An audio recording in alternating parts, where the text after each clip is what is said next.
In 721, Li Bai, who was 20 years old, traveled in Bashu, kicking off his wandering and legendary life. Why was a merchant's son born in Suaya city in the western regions able to travel smoothly across most of the territory of the Tang dynasty without any language barriers? Why are a large number of his surviving poems written in a language that is profound in meaning, smooth and natural, and even when read today, they still flow rhythmically and are appreciated by both the refined and the common people? Does this indicate that there already existed a language tool for communication that transcended regions within China before the Tang dynasty? The refined language, or Qieyun, as early as the spring and autumn period, had already become the language commonly used in cultural activities and literary works in the Yellow River Basin. The area, compiled by Confucius, was a work specifically focused on the study of Qieyun. The Analects of Confucius mentions that Confucius always spoke correctly and his words were always refined, which shows that there was already the embryonic form of a certain standard spoken language at that time. In contrast to Qieyun are the local dialects. Local dialects and the refined language have always influenced each other and coexisted for a long time. While there is a distinction between the refined and the common, they form the surface and the essence of culture. The Jialia Mandarin, proposed by the academic community today, is an example of this relationship between the surface and the essence. Therefore, when reading the Analects of Confucius, it feels more authentic when read in the Shandong dialect. Of course, it is even more so when reading The Plum in the Golden Vase and Water Margin. The phrase, "It is truly I," is full of the unique boldness of Shandong. After the Qin dynasty unified the whole country, it implemented the policy of unifying the cart tracks and standardizing the writing, and also further standardized the Qieyun. At this time, Qieyun incorporated a large number of phonetic elements of the dialects in the northwestern region, forming the embryonic form of the official common language. In 601 AD, the Sui dynasty, the Qieyun, compiled by Lu Fein, came out. This was a milestone reform on the road to the standardization of the Chinese language. Before the Qieyun, phonetic books only used single homophones to mark the pronunciation of each other. Users had to master a large number of Chinese characters first to use them. The most troublesome thing was that since it was only limited to the rhyme and did not include the tone, it was very easy to lead to the embarrassing situation of misinformation and incorrect pronunciation in different regions.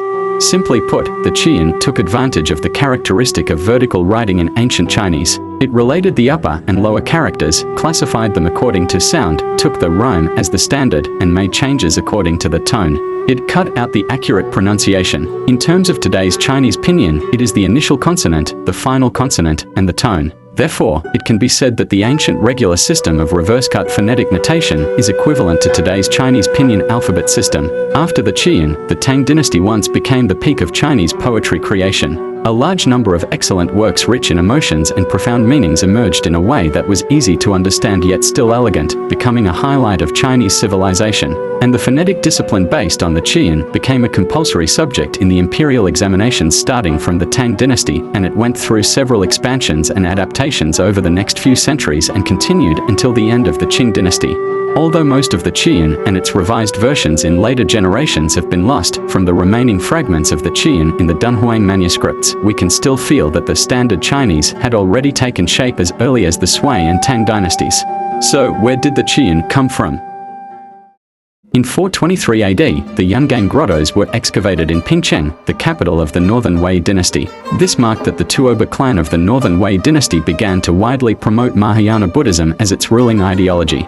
Regarding the promotion of Buddhism by the Northern Wei dynasty, I specifically talked about it in the episode The Fire Thief, the Tuoba clan. Friends who are interested can go and watch it. At this time, as an imported religion, the classics of Mahayana Buddhism, such as the Prajnaparamita Sutra and the Lotus Sutra, needed to be translated and spread in the Chinese language. The translation process not only involved the text but also required accurately conveying the pronunciation and artistic conception of the Sanskrit scriptures and annotations. Mahayana Buddhism emphasizes the Dharma door of sound, believing that the sound of chanting scriptures itself has merit. The missionary system of Buddhist monks in the Northern Wei dynasty and the translators of the scriptures, such as Tan Yarrow and Buddhabhadra, also urgently needed a standard language that could ensure the pronunciation of Sanskrit scriptures, such as Om Mani Padme Hum, was as unified as possible in Chinese and avoid distortion due to regional dialect differences.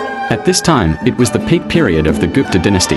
As a country that also practiced Mahayana Buddhism, the Gupta dynasty saw the emergence of Siddham studies, which was derived from Sanskrit and Gupta script. This new idea of simplifying the 48 sounds of classical Sanskrit into vowel diacritics became popular in Central Asia. It was also quickly noticed and learned by the Buddhist community in the Northern Wei dynasty and applied rapidly.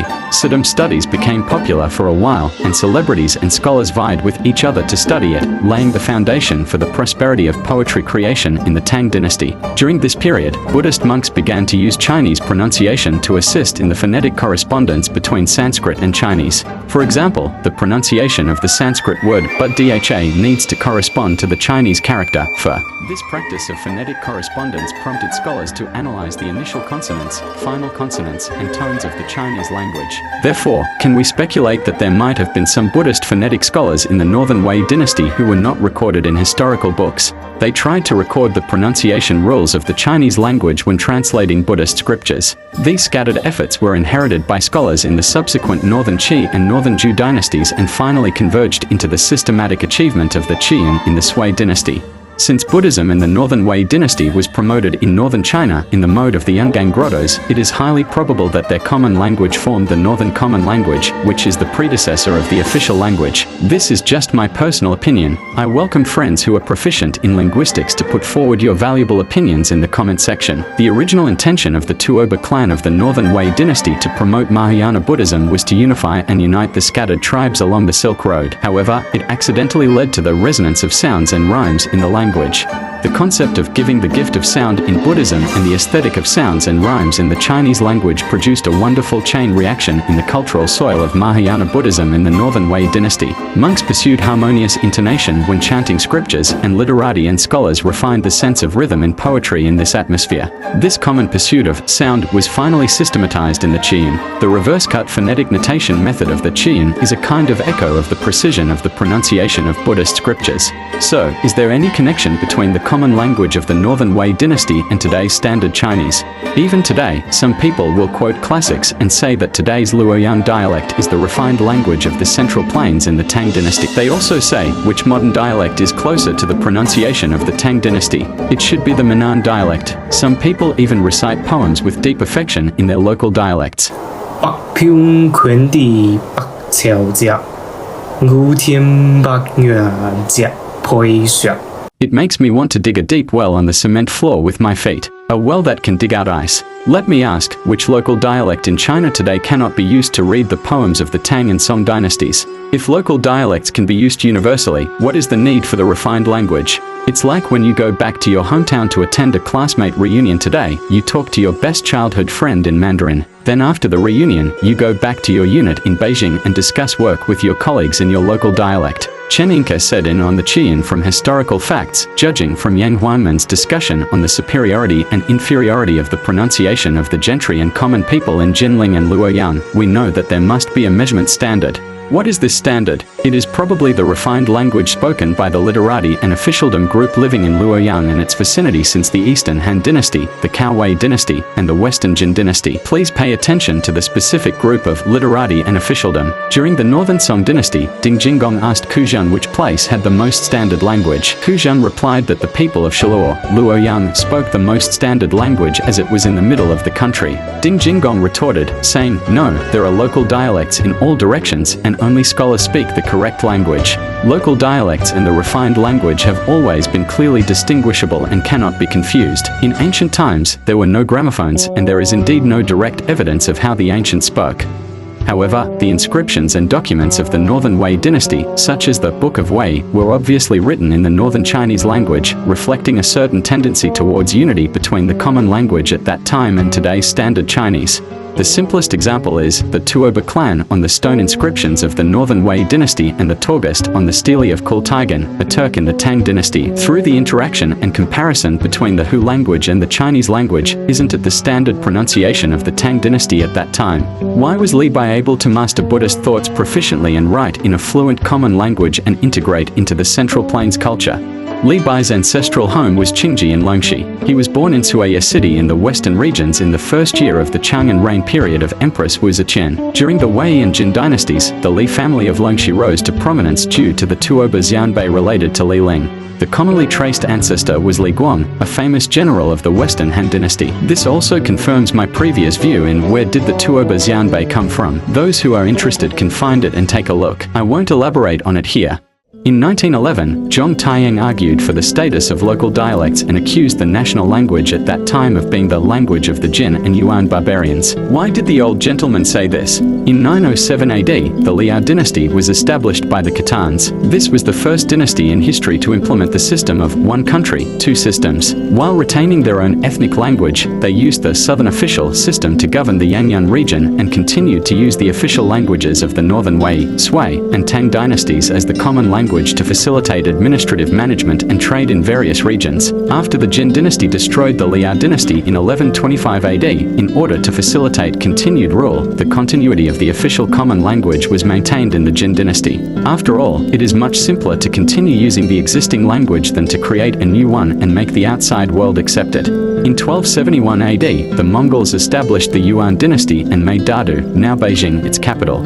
In order to meet the needs of the empire's administration, commerce, and cultural exchanges, they promoted the common language of the whole country. For the same reason as above, the official language was continued. In 1368 AD, the Ming dynasty was established. In 1421 AD, Emperor Yongle of the Ming dynasty moved the capital to Beijing. After moving the capital, Beijing once again became the political center. At this time, the official language continued to inherit the vocabulary system of the common language of the Yuan dynasty and was widely used in the imperial examinations and the bureaucratic system, becoming the common language of the elite class across the country. It is worth mentioning that in the China, in the 16th century, the journals of Mateo Ricci published in 1617 during the Ming dynasty, the word Mandarin appeared for the first time. This confirms that Mandarin has nothing to do with the Manchus and is not the meaning of Manchu official. The English word Mandarin to represent Chinese bureaucrats originated from the Portuguese word Mandarin. In 1644 AD, the Manchus entered the Central Plains and established the Qing dynasty. After taking control of the Central Plains, they followed the administrative system of the Ming dynasty and continued to use Beijing as the capital. The official language was still used for the governance and cultural dissemination of the empire. The official language in the Qing dynasty was in the same line as that of the Ming dynasty in terms of pronunciation and grammar and was further standardized in official documents such as the Kangxi Dictionary. In the early years of the Republic of China, the official language was renamed the national language. In February 1956, the State Council issued an instruction to start promoting the standard Chinese language across the country, and it continues to this day. I especially hate the argument that a certain local dialect is the ancient Chinese language. The linguist Wu Jiahui of the Republic of China once commented on the common language like this: people in the south have a mixture of the sounds of the Miao and Man ethnic groups, but people in the north also cannot be separated from the sounds of the Hu and Qiong ethnic groups. The sound that most people can understand is the most appropriate. In the Yuan dynasty, the Rhyming Dictionary of the Central Plains, written by Zhu Diqing, was a rhyme book that reflected the actual pronunciation at that time. The author said in the preface, Guanhanqing, Zheng Guangzhu, by Pu Ma Jiyuan. Their rhymes all adhere to the natural sounds, and the characters can communicate the language of the whole country. The words are smooth and the language is handsome, and the rhymes are compact and the tones are harmonious. That is to say, at this time, many characters in the common language had already formed the phenomenon of having the same pronunciation and tone no matter which local dialect they were read in, showing the influence of the common language on local dialects. This is also why we can always see Japanese people shouting the familiar kanpai when they are having a good time in various Japanese dramas. This phrase also originated from the ancient common language of the northern Wei and Sui and Tang dynasties and has been used for more than 1,000 years, showing its vitality as a bridge among people. Therefore, I believe that today's standard Chinese first took shape in the northern Wei dynasty and then was passed down in a continuous line through the Sui and Tang dynasties, as well as the Liao, Song, Jin, Yuan, Ming, and Qing dynasties. It has become the most widely spread official language in the form of a common language. What are your thoughts on this? Welcome to leave your comments, messages, and even have a debate in the comment section. Thank you for watching. See you in the next episode.